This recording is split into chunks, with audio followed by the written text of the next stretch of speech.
കാലം പോയൊരു പോക്കേ പുട്ടിയടിക്കാരാതെ അപ്പം മെഷീനാ ഞാനിപ്പോൾ നിൽക്കുന്നത് മലപ്പുറം ജില്ലയിലെ എടണപ്പാറ ഒരു സൈറ്റിലാണ്. ഒരു 2 മിനിറ്റ് കൊണ്ടാണ് ഈ കാണുന്ന ഈ വാള് മൊത്തം പുട്ടിട്ട് കഴിഞ്ഞ് വിശ്വസിക്കാൻ പറ്റുമോ? അപ്പോൾ അതാ കോട്ടിക്സ് ടീമിന്റെ ഫാസിൽ ബ്രോ നമ്മളെ കൂടെ ഉണ്ട്. Hi Fazil bro. എന്താണ് ഈ ടീം കോട്ടിക്സ്? കോട്ടിക്സ് എന്നുള്ളത് ഒരു കംപ്ലീറ്റ് പെയിന്റിംഗ് സൊല്യൂഷൻ ആണ്. ഓക്കെ, നമ്മൾ US മെയ്ഡ് മെഷീനുകൾ ഉപയോഗിച്ച് വളരെ പ്രൊഫഷണൽ ആയിട്ട് ചെയ്യുന്ന ഒരു ടീമിന്റെ പേരാണ് കോട്ടിക്സ്. എന്താണ് നോർമൽ പൈലറ്റ് ടീമും ടീം കോട്ടിക്സ് തമ്മിൽ വ്യത്യാസം എന്താണ്? പ്രധാനമായിട്ട് നമ്മൾ ഫോക്കസ് ചെയ്യുന്നത് കുട്ടി സ്പ്രേയിങ്ങിലാണ്.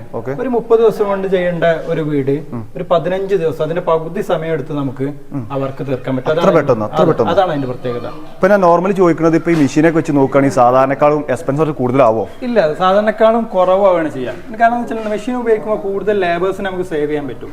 നോർമൽ ചെയ്യുന്നതിനേക്കാളും കുറവായിട്ട് നമുക്ക് റേറ്റ് ചെയ്യാൻ പറ്റും. ഫാസിൽ ബ്രോ, ഈ ഇത്രയും വലിയ വീട് നിങ്ങൾക്ക് എത്ര ദിവസം കൊണ്ട് പുട്ടിട്ട് ഹാൻഡ് ഓവർ ചെയ്യാൻ പറ്റും? ഇതൊരു 2500 സ്ക്വയർ ഫീറ്റ് വീടാണ്.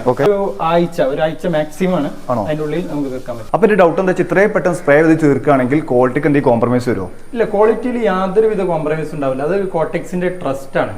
ഫസ്റ്റ് കോട്ട് കഴിഞ്ഞ് സെക്കൻഡ് കോട്ടിൽ നമ്മൾ സാൻഡിങ്ങും ബ്ലേഡിങ്ങും എല്ലാം കംപ്ലീറ്റ് ചെയ്തിട്ടാണ് നമ്മളിത് ചെയ്യുന്നത്. അതുകൊണ്ട് തന്നെ ക്വാളിറ്റിയിൽ യാതൊരുവിധ കോംപ്രമൈസും ഇതിലുണ്ടായില്ല. ഇപ്പോൾ നിലവിൽ കോട്ടിക്സിന്റെ സർവീസ് എവിടെയൊക്കെയാണ് അവൈലബിൾ ആയിട്ടുള്ളത്? ഇപ്പൊ പ്രധാനമായിട്ടുള്ളത് മലബാർ ഏരിയയിലാണ്. ഇനി നമ്മൾ പുതിയൊരു യൂണിറ്റ് എറണാകുളത്ത് ചെയ്യുന്നുണ്ട്. നമ്മൾ വീട് പണി നടന്നുകൊണ്ടിരിക്കുമ്പോൾ ഏറ്റവും കൂടുതൽ ടൈമിംഗ് മെത്തേഡാണ് പുട്ടി ആൻഡ് പൈറ്റിൽ. അതിന് ബെസ്റ്റ് സൊല്യൂഷൻ ആയിട്ടാണ് ടീം കോട്ടിക്സ് വന്നിട്ടുള്ളത്.